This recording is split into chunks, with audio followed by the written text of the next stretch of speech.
Estou aqui novamente para a gente falar um pouquinho de viagens, destinos, sonhos, porque é isso que a gente trabalha com sonhos e é isso que move, né? Imagina se não tivéssemos sonhos. E hoje eu estava ouvindo uma live de uma queridíssima Lúcia Sandri, que ela é professora de yoga, terapeuta transcendental, e ela estava falando sobre a tela mental que nós devemos projetar, né, para depois que tudo voltar ao normal, que a gente tem que começar desde agora a fazer essa mudança dentro da gente. E ela falou uma coisa muito bonita, como uma chama de amor, que serve para aquecer, dissipando todas as tormentas do coração e visualizando como vai ser. Olha que bonito, são as palavras dela. Então, pede para o universo, sonhe, confie, né? Com certeza você vai ter uma resposta. E, às vezes, então, não chegou o momento, né, de realizar, mas, gente, nós temos que ter paciência. Mas não vamos parar de sonhar, né? Isso que a gente tem que fazer. Enfim, aí nós optamos por fazer essa live com um amigo, cliente maravilhoso e dividir algumas experiências com vocês. Meu convidado é uma pessoa muito especial, já viajou pelo mundo todo, é o Arthur Veríssimo. Deixa eu ver se consigo chamá-lo aqui, Arthur. Deixa eu ver. Veríssimo. Veríssimo. Vamos ver se ele pede para entrar. Hoje eu tô um pouquinho complicada aqui. Arthur, onde está você, Arthur? Vamos falar sobre o Tibete. Vamos lá. Vamos tentar chamá-lo aqui. Arthur Veríssimo.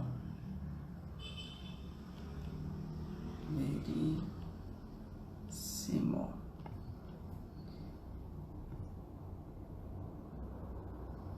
Puxa vida, Arthur, dá um alôzinho aí para eu te chamar. Não tô te encontrando, Arthur. Mas o nosso tema de hoje, o Tibete, né, é um local assim que todo mundo tem na mente, né, por ser um local de grande espiritualidade. Muitos lembram do Dalai Lama. Tem toda uma história de grandes mestres, né, que passaram por lá. Quem, né, não lembra do Monte Kailash, do Everest. Vamos lá, Arthur, onde está você? Maravilhoso, Arthur, amém. Que bom, Arthur. Taxiderê. Opa! Arthur, é um grande prazer ter você aqui, nosso convidado de hoje, que vai falar sobre o Tibete, Monte Kailash, Monte Sagrado, sobre Tibete conhecido como Shangri-La, mas eu queria que você se apresentasse primeiro. Ô, Lucila, eu conheço você, nós já fizemos grandes trabalhos juntos, já fiz trabalhos na Editora Trip, na Rede Record, você nos apoiando, viajando pela Uhum. Índia. Pois bem, eu sou jornalista há quase 40 anos, documentarista, faço programas de rádio, podcast, viajo pelo mundo, sou um especialista em transes coletivos, peregrinações, contatos com povos étnicos e tenho circulado muito por esse mundo. Trabalhei na revista Trip por 28 anos, desde o início, foi em 1986. Porém, antes disso, eu fui discípulo de um guru indiano chamado Bhagwan Sri Rajneesh Osho. Com 18 anos, eu fui para a Califórnia, onde eu vivi naquela história do documentário da Netflix, Wild Wild Country. Uau! E o que eu lembro muito bem de uma série na Discovery Channel chamado Na Fé, né, que você fez em 2013 e que foi assim maravilhoso porque você percorreu lugares sagrados pelo mundo, não foi? Então, essa foi uma série que foi uma grande expedição, foram grandes expedições, foram 9 expedições na América Latina.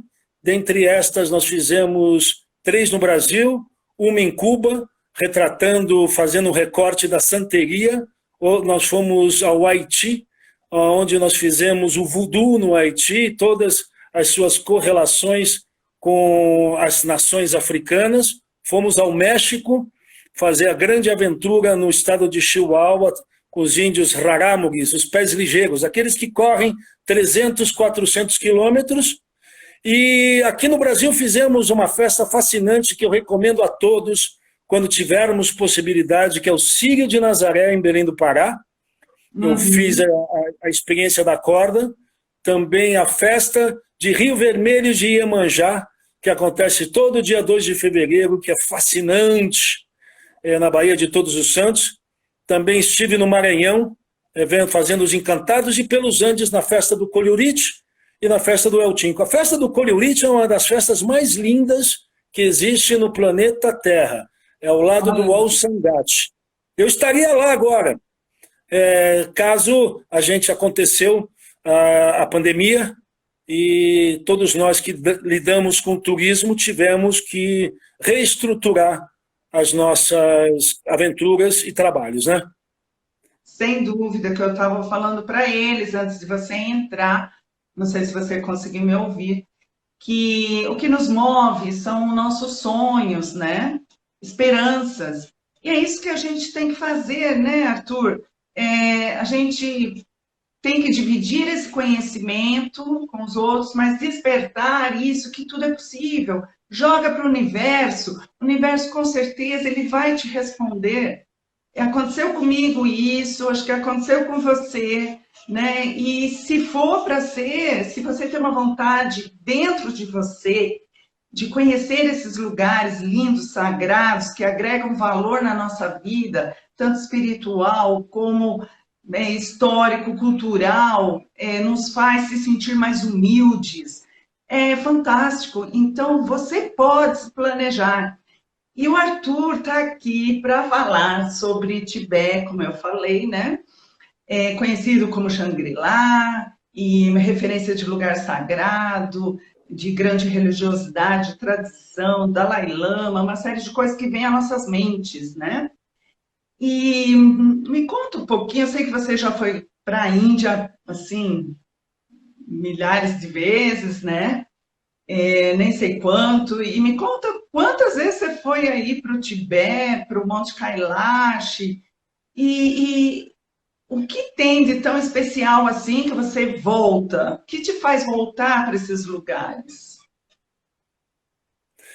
Pois bem, eu sou uma pessoa que viajo realmente muito. Um exemplo é a Índia, que eu já fui, contei 27 vezes. Uau, pegando tudo, hein? O México 15, Tailândia também esse número, aos Andes umas 20 vezes, e muitas vezes para a Amazônia. A Amazônia já fui centenas de vezes, porque é onde minha mãe nasceu, em Chapuri, no Acre. Então eu sou sempre levado, tem um imã que me leva. Agora, sobre o Kailash, você estava dizendo sobre a esperança, a fé, né? A gente tem que trabalhar muito com a nossa imaginação, não com a fantasia. Eu materializo realmente as coisas, eu como jornalista expedicionário, faço isso há quase 40 anos, como disse, e tenho materializado esses estudos, essas vontades, porque a nossa passagem pela Terra ela é rápida, né? Independente da tecnologia, a ciência que nos faz viver mais, né? Você vê, eu tenho agora 61 anos de idade. Acredito que em outras vidas nunca vivi tanto como agora. Por isso, no Tibete você lida com essa faceta das reencarnações. Aqui no nosso mundo, né, nós vivemos num mundo extremamente materialista, capitalista, com as necessidades de comprar coisas, como em todo mundo. E escapou essa arte, essa conexão do religare, que é você a esperança e a espiritualidade. No Tibete, isso está no dia a dia dos tibetanos, que é o budismo Vajrayana, que é o caminho diamantino. Para vocês entenderem sobre o que é o Tibete, no século VIII surgiu o Guru Rinpoche, que é Padmasambhava. Vocês já devem, quem está aqui acompanhando, conhece um pouquinho de budismo, porque o budismo é uma grande tecnologia para as nossas mentes, corações, principalmente num momento como esse de confinamento, reclusão, todo mundo está desconfiado, vai ao supermercado mesmo de máscara, ou tem um sem máscara, mas lá no Tibete as pessoas são extremamente profundas na arte de fazer a sua ligação com a espiritualidade. Pois bem, Padmasambhava chegou no século VIII, ele é de origem que agora no mapa do planeta Terra seria na fronteira entre o Paquistão e a Índia. Ele não era um cara de olhos puxados, ele tinha um rosto longo e chegou nessa região. Eu tive a oportunidade agora, eu estive nessa região do Kailash por 3 vezes. E nessa última jornada, em setembro e outubro, eu tive a felicidade de conhecer o monastério de Samya, que fica a uma distância de 180 quilômetros de Lhasa. Lá é o primeiro monastério que foi erguido dentro do Tibete, porque antes do Tibete era regido por aquilo que conhecemos aqui no nosso mundo ocidental como feitiçaria, existia os Bompas, que era a religião anímica. Então existia muita feitiçaria, muitos demônios dentro das tradições, isso não são lendas. Quando você está lá presente, você começa a compreender. Então eu estive no monastério de Padmasambhava e depois dessa última vez, porque eu tive a felicidade de estar no Kailash em 2008, com um grande amigo, André Meyer, que agora reside na Austrália. Em 2014, meu filho estava na Nova Zelândia, chegou ao Brasil, falou: pai, eu quero fazer uma grande experiência com você, mas uma experiência espiritual. Eu falei: poxa, ele quer ir aí para Machu Picchu, quer viajar para algum sítio arqueológico. Ele falou: não, pai, quero ir para o Kailash. E daí surgiu a prosperidade, a possibilidade, e nós fomos em 2014, num ano muito auspicioso, que foi o ano do cavalo de madeira. No ano do cavalo de madeira, nas tradições do calendário e da religiosidade tibetana, tudo é potencializado e equivale 12 vezes mais. Então, essa volta que eu dei com meu filho equivale a 12 voltas. Depois eu explico sobre as voltas mais adiante, sobre dar as voltas, o Kora, o Parikrama ao redor do Kailash, que é uma máquina de lavar espiritual. Isso, e essa última vez... Né? Bem tradicional. Mas só para o pessoal... Só complementando, entender... Lucila, só complementando. E a última vez foi agora em setembro e outubro, em que eu acompanhei como guia um grupo de franceses, mexicanos, um japonês e espanhol, que nós fizemos, que foi fascinante. Foi uma grande expedição e excursão ao Monte Kailash. Não, foi maravilhoso. Eu lembro alguns episódios do seu filho, né? Eu lembro tudo isso também. Só para eles entenderem, né? Porque eu estive alguns anos atrás, acho que foi em 2017 ou 2018, né? No Tibete, fiz Nepal, Tibete e Butão. E algumas perguntas falam assim, algumas perguntas são: como é fácil para chegar até o Tibete? Então, gente, Lhasa é a capital econômica, administrativa, financeira, religiosa, né, do Tibete, e você pode, só esclarecendo, acessar por Katmandu, no Nepal, né, com um voo, ou via China, Beijing, também é possível, tá? São voos que te levam ao Tibete. A Lhasa, então. Então, você chega, na verdade, em Lhasa, o voo é lindíssimo pelas cordilheiras dos Himalaias, com vista para o Everest, assim, é um deslumbre, não é? E tem todo um, como é que eu vou falar? Exigências do governo, né, para se entrar, procedimentos para se entrar no Tibete. Então, você precisa providenciar visto desde aqui, a gente providencia, então, se você for via Katmandu, que fique lá uns 3 dias, justamente para pegar esse visto. Se for pela China, é uma outra forma. Então, tudo isso é muito importante para que a gente possa fazer com antecedência a sua viagem. Mas vamos lá. Então, começando lá por Lhasa, né? Porque para as pessoas terem ideia. Negativo. Não? Vamos começar antes, porque, olha, eu tenho PhD de ir para lá, porque uma ida para o Kailash é como você dar a volta no planeta Terra. É ir realmente ao centro do planeta Terra. Lá é o Axis Mundi, o pilar do universo. A gente fala das coisas para as pessoas, mas só quando está lá. Então, para ir para o Tibete, tem 2 formas que eu recomendo. Essa indo para o Beijing não é muito satisfatória, não, e você tem que ter... eu recomendo desembarcar em Katmandu. Katmandu é um dos locais mais incríveis do planeta Terra. Ali você vai tendo uma compreensão do que é a religiosidade hindu e tibetana. É a mistura que existe. Então você vai fazer passeios maravilhosos, vai conhecer a maior estupa do mundo, que é Bodhnath, vai conhecer Pashupatinath, que é um complexo onde está diversas linhas de Nagababas e sadhus indianos. Existe a caverna de Padmasambhava, existe templos de Kali. As mulheres elas querem saber sobre Vajrayogini. Tem um templo maravilhoso nas montanhas da Vajrayogini, que é Vajradhara. Então, são aspectos que você vai aguardar ter a autorização para ir a Lhasa. Daí, de Lhasa para ir à região do Tibete, que é uma região autônoma, são outros vistos. Não é assim tão fácil. E para se ter, você tem que ter um excelente operador de viagem aqui no Brasil e um operador de viagem em Katmandu que vai te fazer todos os trâmites com a operação em Lhasa. Então é complexa a história. E para se ir ao Kailash, não é você sozinho ou 2 pessoas. Você tem que ter um grupo de, no mínimo, 3 pessoas. E é sempre bom um grupo de 5, 10 pessoas. Então tem toda a adaptação em que você também tem as questões do mal da altitude, em que você tem que se medicamentar, tem que estar preparado fisicamente, que Lhasa está a 3.600 metros de altitude.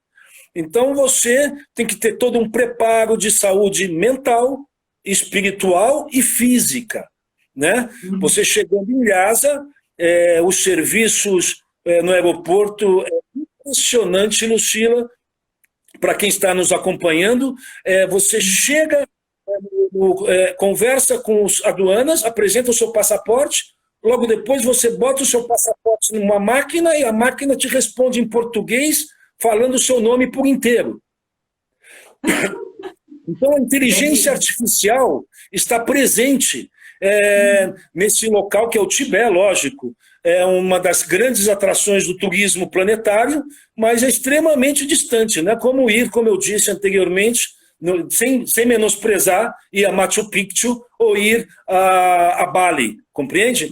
Tem toda uma preparação das autorizações para você pegar os vistos e chegando em Lhasa, aí sim você vai ter a possibilidade de conhecer a Lhasa antiga. Lógico, tem a Lhasa moderna, que os chineses construíram milhares e milhares de prédios, concessionárias, montadoras de veículos, tem até Rolls-Royce, Mercedes-Benz, todas as marcas, mas porém está lá preservado a antiga Lhasa, o Potala está lá presente, o monastério de Cera, de Drepung, Norbolinka, que é o palácio de verão, uma coisa maravilhosa. O Potala, que é o maior palácio do mundo, que é dividido em 2 blocos, tem o Palácio Vermelho e a parte branca, e você paga um ingresso em que você faz uma visitação, não em todo o palácio, porque tem por volta de 1.000 quartos e 20.000 santuários no local, Lucila. é divino, né? E é onde morava o Dalai Lama, vivia o Dalai Lama, né? Hoje refugiado na Índia. Então, era a residência oficial de Sua Santidade, mas o Mosteiro de Sera também, o quarto e o quinto Dalai Lama, existe toda uma movimentação. O Dalai Lama, para vocês entenderem, o budismo tibetano, ele é o líder político e religioso do Tibete, vive em exílio em Dharamsala, que é no estado de Himachal Pradesh, na Índia. Ele é a 14ª reencarnação do Dalai Lama, certo? Porém, existem outros líderes religiosos no Tibete, tem Panchen Lama, que ao longo da trajetória que a gente vai para o Kailash, a gente passa no monastério dele, ele agora é a 11ª reencarnação. Existe também a reencarnação do Karmapa. O Karmapa é o líder religioso, eles têm os barretes, que são os chapéus negros. O chapéu do Dalai Lama, vocês já devem ter observado, né? Que é amarelo. O chapéu dos Karmapas, dos Kagyupas, é preto. Então, existe toda a tradições dessas escolas tibetanas, que isso realmente é um grande fascínio. Olha, toda essa coisa de despertar do Tibete, todo mundo teve um estalo na vida, né? Eu tive um pai que era muito literário. Ele tinha uma coleção enorme, tinha um acervo de livros, e eu, desde pequenino, eu via ele lendo um livro de um cara chamado Lobsang Rampa. E foi a partir desse Lobsang Rampa, eu comecei, minha mãe era professora de yoga, e daí me deu o estalo, e eu comecei a ter esse fascínio pelo Tibete, que eu vim materializar em 2008. Olha, que história bonita. O Tibete ele desperta mesmo essa curiosidade, né? E realmente é um dos lugares mais sagrados no mundo, né? E você é a prova disso, que foi lá e passou por Gyantse, Shigatse, enfim, até chegar lá no Monte Kailash. Eu não fiz isso, mas a gente levou muitos grupos para lá e recentemente, inclusive, pessoas que querem chegar, fazer todo esse trajeto desde Lhasa até o Monte Kailash. Então, conta para a gente, Arthur, os lugares que você passou desde Lhasa, né? Porque Lhasa é, assim, fantástico, esses monastérios que ele falou, as coras, né? Que eu acho que ele vai explicar sobre que eles dão as voltas, vão rezando, enfim, pode comentar sobre isso também, que é o que me vem à cabeça. Mas depois todo esse trajeto passando por Chiantse, Shigatse, o lago Marasanamvar, até chegar no Monte Kailash, e como é essa experiência? Então, você tem que se aclimatar, tem que ser tudo como é agora, como a gente está nesse momento da Covid-19, sem muita pressa, né, gente? Você é um bom momento para quem tem condições, para quem está ralando, tem que resolver suas questões financeiras. Mas é um período em que você tem que respirar, né? A altitude não tem como. Eu, como as outras vezes, eu me medicamentei, eu tomei o Diamox de 400 miligramas com doses diárias, porque você tem um mal da altitude, tem dor de cabeça, começa a ter mal-estar, pode ser um mega atleta, ou é até pior ser um mega atleta, né? Mas você estando preparado, é bom tomar medicamentos ou ir no Instituto de Medicina Tradicional tibetana, em que você vai receber uma consulta de um médico tradicional tibetano para entender. A medicina tibetana, a origem é do reino vegetal, mineral e animal. Tem muita correlação com a Ayurveda indiana. Pois bem. Mas, Arthur, não são todas as pessoas que passam mal, né? Por exemplo, em um grupo de umas 15 pessoas que nós enviamos no ano passado, 2 passaram mal só 2. Não, então, mas é que vocês fizeram um turismo de passeio em Lhasa. Eu estou falando de um turismo de peregrinação, em que você vai ter que andar.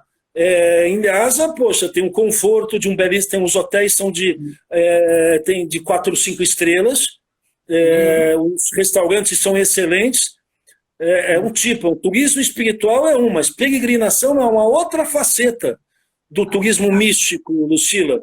É a mesma coisa que as pessoas fazem em Santiago de Compostela. É um outro turismo místico de altíssimo nível, né? Porém, o Kailash, para se chegar a ele, Lhasa está distante 1.200 quilômetros. Então, você vai indo junto com o seu grupo, ou com as 3 pessoas que estão lhe acompanhando, junto com um guia e um motorista.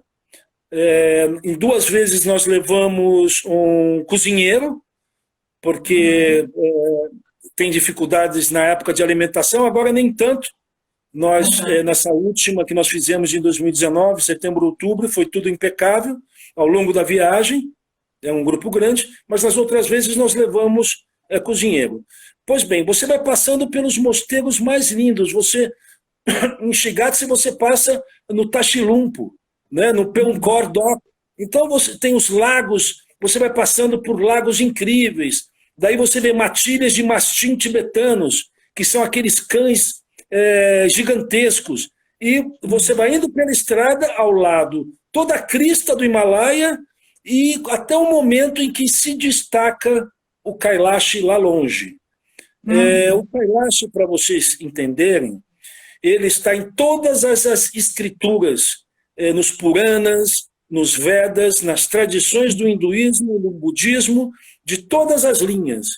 O Kailash está presente na literatura, na arquitetura, na poesia e na música de todas as tradições. Então, eu não estou falando do Potala, eu não estou falando de algo que foi construído pelo homem. Eu estou dizendo que o homem pegou o Kailash como réplica. Então, alguém já deve ter estado em Java, na mandala de Borobudur, que é fascinante.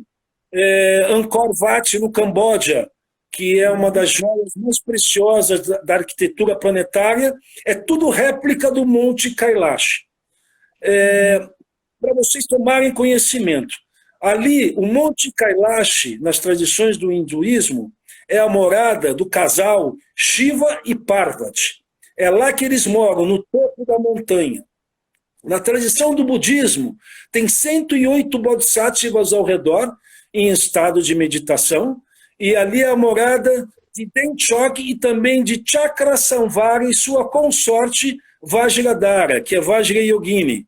E também ali a morada da tradição do jainismo. O jainismo, que Amitabha, ele foi um contemporâneo do Buda. É uma religião que não chegou ao Ocidente, mas tem muitas tradições na Índia e lá é a morada de todos os patriarcas dessa tradição.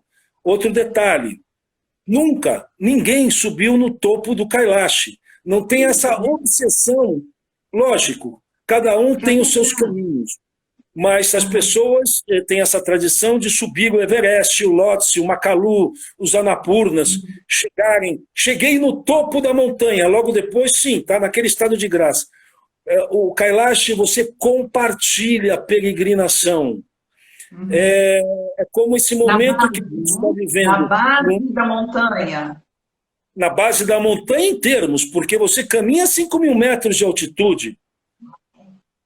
Nossa, é bem alto. São 3 dias de caminhada, Lucila. Nesses 3 dias a gente vai passando só por lugares que para lá vai, de Alice no País das Maravilhas, que os contos de Jorge Luiz Borges, tem cavernas do Milarepa, cavernas aonde Padmasambhava, Kimarpa, Agampopa, Naropa, todos os grandes santos da tradição do budismo tibetano foram para lá, e os hindus também, né? Os grandes, o Satguru vai direto para lá. Então as pessoas têm como um local para se reabastecer espiritualmente e magneticamente, porque dali, você dando a volta ao redor do Kailash, uma volta na tradição do budismo, jainismo, hinduísmo, não estou falando que é da ciência, eu não estou dizendo que é um fato descoberto recentemente. Tá? Isso daí você elimina todos os karmas negativos desta vida de agora. 12 voltas, você elimina o karma negativo de todas as vidas. E segundo diz as lendas e as histórias, nos livros sagrados, 108 voltas você se ilumina. Então, é um trabalho árduo, É um trabalho árduo a se fazer, e a montanha não é pelo fato de você ser o Bill Gates que você vai para o Kailash de helicóptero ou vai de foguete. A montanha te chama. Você recebe o chamado da montanha. É que a gente vive num mundo muito fake. Né? Se é fake news, tem muita fake espiritualidade, principalmente aqui no Brasil. Verdade, verdade. Mas que lindo, né? E estando lá, Arthur, eu acho que, como você já foi várias vezes, acho que é bem Ó, isso, né? ó, Você deve ó, aqui são as sentir quatro faces do uma Kailash. energia. Olha que fotos! É lindo demais, com o sol. Isso daí é o pôr do sol? Aqui são as quatro faces do Kailash. Isso daqui, ó, é uma tanca do Kailash, certo? Uau! E do lado Manassarova.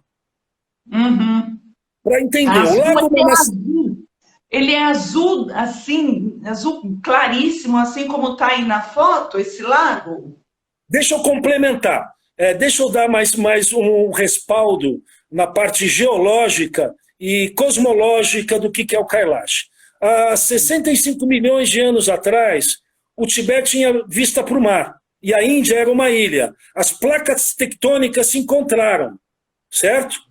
E o Big Bang, o epicentro foi o Kailash. Subiu o Kailash, se formou um lago, e aqui se formou ao lado toda a crista do Himalaia. O lago se chama Manassarova. Esse lago Manassarova também se faz o Kora. O Kora é dar a volta ao redor desses locais sagrados, que na nossa língua ocidental chama circumambulação. Você dar a volta no lugar sagrado. Para os hindus se chama parikrama, que é o parikrama dar a volta também, tem toda essa semelhança. Agora, o Manassarova, Lucila, vocês que estão nos acompanhando, lá é a nascente dos 4 principais rios, estão entendendo isso? Os 4 principais rios que abastecem todo o subcontinente indiano. Subcontinente indiano não é só Índia, é Bangladesh, Paquistão, desce para Mianmar e vai descendo até chegar no Mekong. Ali a nascente no Manassarova, nesse lago do Brahmaputra, do Indus, do Sutlej e do Ganga. Uau! Então ali é realmente a união do Yin e Yang. Sabe o símbolo Yin e Yang? É a montanha e o lago. É o útero e o falos. Ali está toda a representatividade da humanidade. Então é um privilégio você, ainda mais tendo todo esse respaldo da tecnologia e ciência do budismo tibetano. Vocês devem saber muito bem a qualidade de graus e de plataformas de meditação e de trabalhos.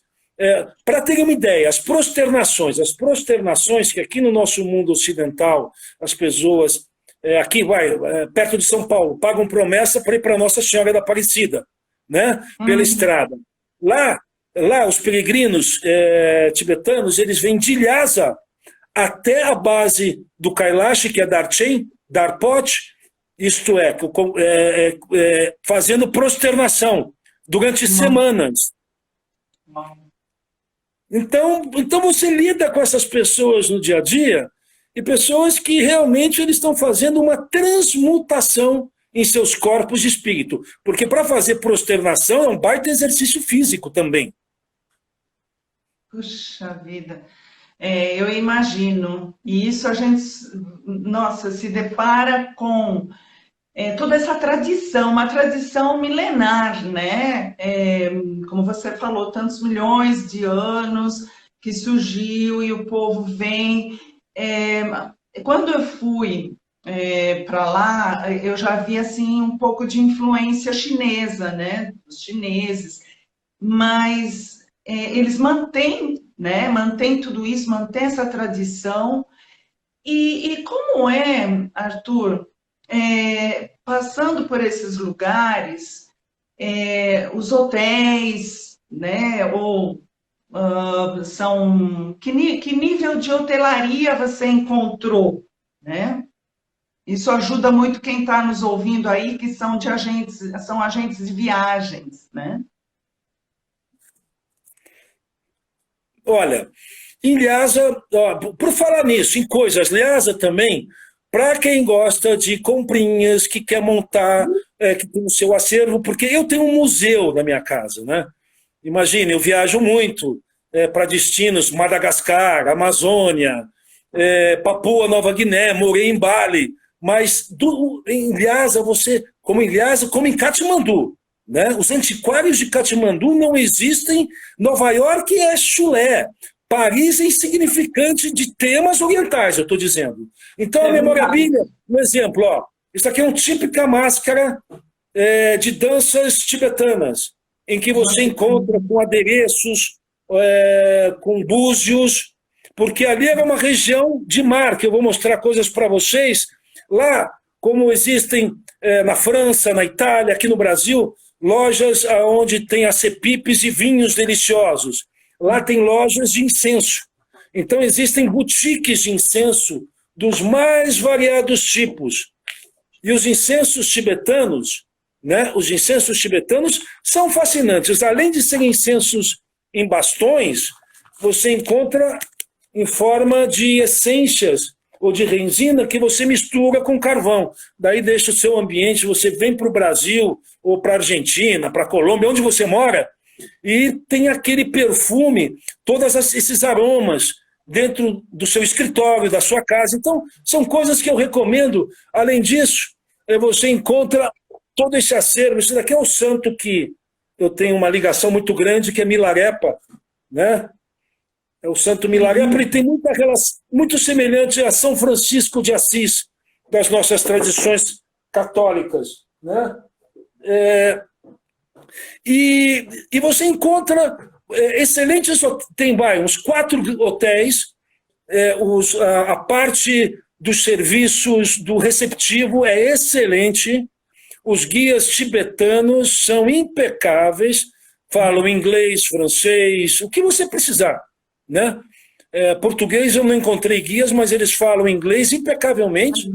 Então, ao longo da viagem, eu tive essa oportunidade de ficar em hotel de qualidade em Shigatse.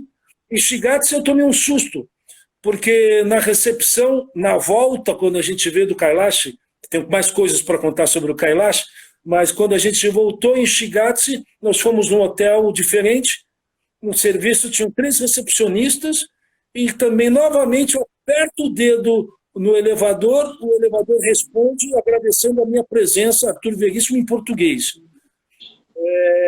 O hotel já com inteligência artificial.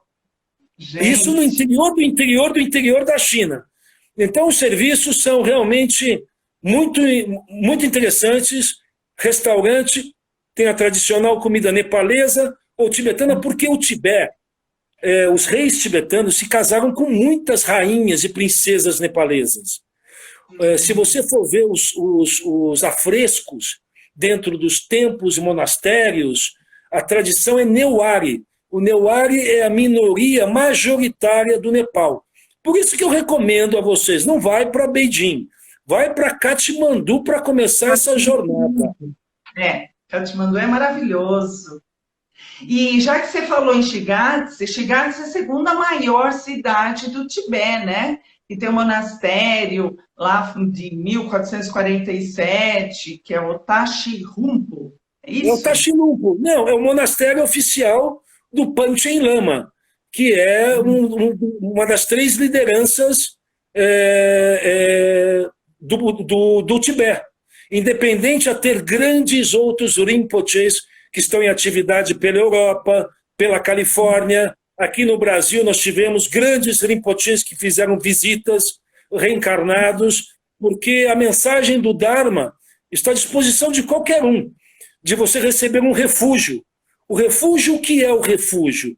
É as 3 joias do budismo tibetano, em que você entra na Sangha, que é o grupo, o Dharma, que é os ensinamentos, e o Buda, que é o Buda interior. Isso é quando você recebe um batismo, você recebe o refúgio. Você pode receber um refúgio, pode receber 10 refúgios ou 50 refúgios ao longo da sua vida. Isso reforça as suas práticas da ciência e da tecnologia do budismo tibetano.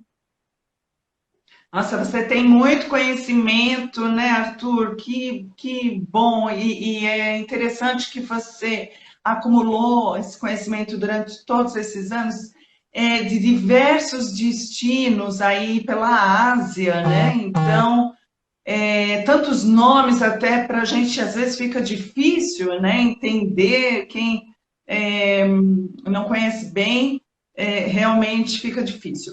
Mas, ó, Mas não, Lucila, não, que a gente está fazendo uma live. Mas para quem está acompanhando, eu tenho uma palestra fascinante a respeito do que é o Tibete e o Kailash, o que é essa peregrinação. Tem pessoas que fazem muitos filmes sobre esses locais, mas eu tenho uma palestra ilustrada, com muitas explicações para vocês. Pós a pandemia, eu me coloco à disposição aí para quem está acompanhando de decifrar o que é essas tradições do Kangri Rinpoche, que é o nome do Kailash, a joia preciosa do Himalaia. Os tibetanos chamam assim. Kangri Rinpoche. E para acessar isso é só entrar no seu canal, seguir você no YouTube, no Instagram, para acessar esse documentário. Olha, para acessar, eu tenho o meu site. Meu site está no módulo 1.0. Eu tenho uma dupla de jovens incríveis, que são os dois Andrés. E o André, ele me construiu, nós construímos recentemente o meu site. Basta ir lá, www.arturverissimo.com.br, que tem dezenas, centenas de matérias, podcasts, e tem o curso. Eu estou lançando um curso agora também de reportagens especiais, para você ser um bom contador de história, um storyteller, isto é, um big fish, para não passar vergonha, né? Não ser fragmentário, como um monte de político a gente vê por aí passando vergonha. As pessoas precisam ter uma boa consultoria, precisam entender do que fala. Então, lá tem esse meu curso, que eu estou lançando, eu lancei agora recentemente, há 10 dias, está à disposição de todos, tem um baita de um desconto, porque é promoção o curso, está lá na minha página, e tem as minhas palestras. Tem as palestras que eu faço sobre o Kailash, sobre o Kumbh Mela, que é essa festa que acontece na Índia, a festa mais antiga da história da humanidade, que acontece em 4 cidades sagradas, mas isso eu deixo para outra live junto com você. Mas você estava dizendo que eu guardo isso de memória, é que isso está no nosso DNA, tem coisas que a gente, sabe, não tem como, é que nem aprende. Quando você aprende a fazer pranayama e respirar, fazer uns asanas de yoga adequado, a meditar, você pode fazer diversos cursos, mas você vai chegar naquele ponto do vazio. Mas eu sou realmente um fóssil, como essas peças aqui, ó, que eu trouxe. Essas peças eu encontrei numa Nassarova, no lago. Que maravilhoso, Arthur! Lá do lado, esses fósseis, esse daqui foi no Kailash, e essa peça aqui eu consegui com um camponês que estava ao redor do Manassarova. Está aqui essa peça. Agora, o Arthur, o André Maciel está dizendo aqui, recordo de festivais pela liberdade na região. A China queria oprimir o povo. É isso mesmo? Pode contar algo a respeito? E depois, dando continuidade, só para a gente não se perder, vamos falar sobre a melhor época para ir para lá, porque no inverno não dá. Mas vamos lá ao Maciel. Lucila, aqui ninguém se perde mais, Lucila. Quem se perde olha, aqui a gente está aqui para afinar as pessoas, para todo mundo ter saúde mental. Eu estou aqui para dar essas dicas para as pessoas saírem dessa zona de conforto quando tiver a possibilidade da pandemia. Eu fui um grande afortunado porque eu fui em setembro e outubro lá para o Monte Kailash. Então eu trago toda essa radioatividade, mesmo sendo no live, para todos vocês.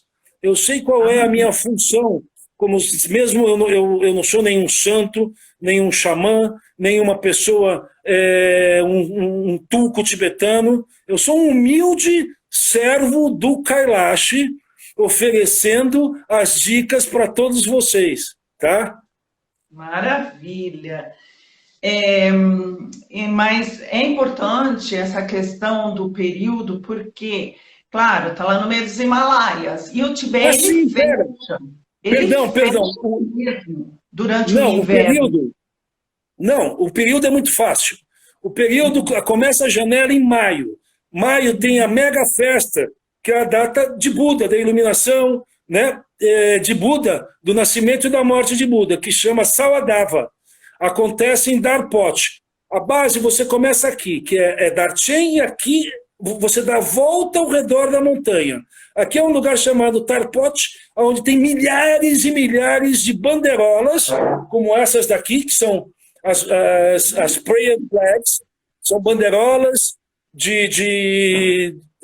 para abençoar o local, onde vai por volta de 20 a 50 mil peregrinos. Começa nessa época. A partir disso, vai até finais de setembro e início de outubro. Depois não tem condições. Mas eu recomendo, as 3 vezes que eu fui, eu fiz tudo conjugado, porque o Kailash, gente, ele é histórico, está aqui no planeta Terra, mas ele é completamente cósmico. Então você tem que fazer a sincronicidade com a Lua. E as 3 vezes que eu fui, eu sempre coloquei dentro do meu roteiro e da narrativa, junto com as pessoas, principalmente agora, da gente no segundo dia ter a Lua cheia, como nós tivemos agora esses dias atrás, essa belíssima Lua que está todo mundo degustando. Então eu sempre me baseio com o movimento da Lua, compreende? O aspecto feminino, de ficar todo mundo mais potencializado nesse magnetismo que é essa montanha sagrada. Nossa, que lindo! Inclusive, bom, de maio a setembro, ok, né, para se ir, o restante é muito frio, muito, muito frio, e alguns meses são fechados. Nós, inclusive, na Raido, nós temos já programado para o ano que vem 2 viagens, uma em julho, com acompanhamento de uma tour leader, Marta Braga, e em setembro, acho que em setembro eu também vou acompanhar um grupo para lá, fazendo mais a parte turística, Nepal, Tibete e Butão. Agora, se tivermos um grupinho aí interessado, os agentes de viagens, né, que tenham seus clientes interessados em fazer tanto essa parte de aventura como mística religiosa ao Monte Kailash, você voltaria? Não, poxa, eu voltaria. Eu iria voltar agora. Eu já estava com pessoas, amigos mexicanos, amigos italianos me procuraram, aqui também do Brasil, porque souberam, né, nas redes sociais, que eu coloco fotografias, eu boto filmes, e me procuraram, porém aconteceu todo esse episódio onde que nós estamos freados. Mas ano que vem vamos para lá. Agora, olha, uma das coisas, Lucila, que tem pessoas que gostam de viajar e realmente isso vai do perfil de cada um, né? Eu, ao longo dessas viagens, eu sou um apaixonado por livros. Então, acredito que eu tenho uma bibliografia sobre o Kailash fascinante. Tem determinados livros que é fundamental. Isso daqui é uma das bíblias do Kailash. Esse é um escritor alemão, ele chama o Kailash de Chakrasamvara. Eu tenho diversos livros. Isso aqui é um guia fascinante. As pessoas viajam para o Kailash e fazem seus livros, compreende? Esse daqui é um livro de um sacerdote cristão de família indiana que foi para o Kailash. Eu tenho diversos livros sobre esse assunto. E além disso, o que é incrível no Tibete também são os talismãs das pessoas. Nós temos brincos, as pessoas aqui utilizam, outro talismã é tatuagem, né? Que tem um significado muito profundo, na Polinésia, no mundo ocidental, no Brasil, né? Lá no Tibete eles gostam de andar com colares, com brincos, turquesas, os homens, aqueles guerreiros campas, tem campas de 1,90 m, 2 metros de altura, E eles gostam muito de usar esse tipo. Isso daqui foi uma peça que eu ganhei, isso daqui é marracala, onde que tem uma guarnição de relicário, é como se fosse uma estupa. Então, dentro desse objeto, entende? Aqui tem a roupinha dele. Ele está com a roupinha, né, que é uma peça de metal, em que tem diversos rezas para Mahakala e para Cheres. E Mahakala é a manifestação do Buda, irado do Buda da compaixão. O budismo tibetano é fascinante devido a isso, porque não existe nem bem nem mal, existem as manifestações. Né? Então isso é muito compreensível, principalmente para a moçada do propósito e do bem, para eles saberem que existem essas duas facetas. Mas a gente tem que tomar muito cuidado, porque, Lucila, ao longo do dia, a gente tem uma média de 18 mil a 60 mil pensamentos. E desses pensamentos, 70 mil é negativo. Então, para pegar só esses 30 mil de qualidade. Por isso que meditação é fundamental, que dissipa toda essa negatividade. E o budismo torna a falar. O budismo tibetano está aí à disposição de todos vocês. Concordo, eu acho que você está certíssimo. Por isso que a gente vem fazendo essa onda de lives com assuntos super interessantes, pessoas como você. Tem gente pedindo aí de novo, quero mais, faça mais live com o Arthur. Nós vamos voltar aqui, Arthur, porque isso é importante que as pessoas mantenham a mente ocupada com coisas positivas, sonhos. Você sabe que eu não estou tendo tempo de ligar a televisão, eu não estou sabendo o que está muito acontecendo, e não é porque eu não quero também. É tão envolvida com tantas coisas maravilhosas que está à disposição, aula gratuita de yoga, meditação, mas nosso tempo está terminando, tem 1 minuto. Opa! Arthur, eu quero te agradecer assim muito, quero agradecer você que ouviu. Foi muito rápido, não deu tempo de a gente conversar tudo. Eu queria dizer que isso vai ficar salvo no IGTV, tá? E a próxima live vai ser semana que vem sobre Uzbequistão. Uau! Super, muito maravilhoso, com Roberto Maia da revista Qual Viagem. Dá o seu alô final aí para esse pessoal maravilhoso que está aí. Queridos, eu estou aqui acompanhando vocês, estou aqui à disposição de todos. Aí no Instagram eu sou Veríssimo Arthur, eu estou fazendo uma série de conteúdos. Provavelmente eu vou levar um grupo de pessoas pós-pandemia aqui no Brasil para uma das regiões mais lindas que existe, que é a Serra da Capivara, lá no Piauí, para ver as pinturas rupestres mais incríveis do planeta. Isso é uma conexão que a gente tem com o nosso código genético, o nosso DNA. Para vocês seguirem as minhas epopeias, vai lá no meu site, www.arturverissimo.com.br, está lá o meu curso e Tashi Dele. Lucila, você é demais, muito obrigado, você sempre me deu suporte em grandes aventuras que eu fiz ao longo da minha vida. Eu que agradeço, um beijo grande para todos vocês.